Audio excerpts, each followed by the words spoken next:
I'm diving into the secrets of the Boar's Head plant factory to find out what they're not telling you. Let's see what I can uncover.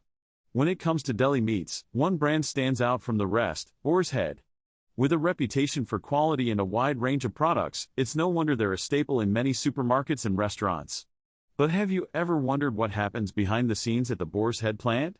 Today, we're going to take a closer look. When you think of Boar's Head, you probably think of high-quality meats and cheeses, but there's a darker side to the company's practices. For instance, there have been concerns raised about labor practices at the plant.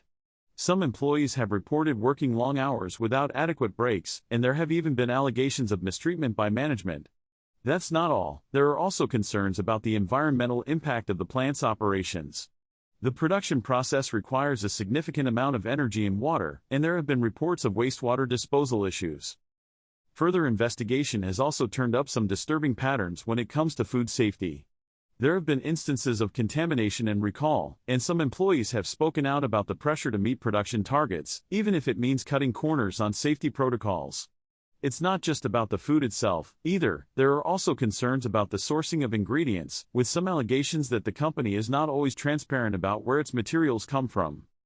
One of the most shocking things I've learned is that Boar's Head has faced accusations of prioritizing profits over people.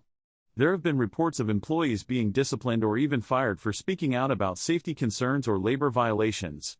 It's clear that the company has a lot to answer for, and it's time for some accountability. So, what's really going on behind the scenes at the Boar's Head plant? To get to the bottom of things, I dug deeper into the production process. From what I've found, it seems that the company is sourcing some of its ingredients from unsustainable suppliers, and that's having a devastating impact on local ecosystems. I also discovered that the plant is using outdated equipment, which is not only inefficient but also increases the risk of contamination.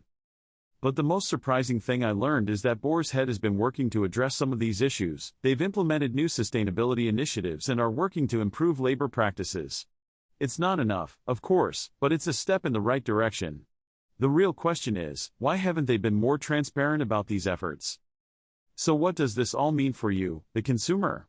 It's time to take a closer look at the food we're eating and the companies we're supporting. We have the power to demand better, to choose products that align with our values.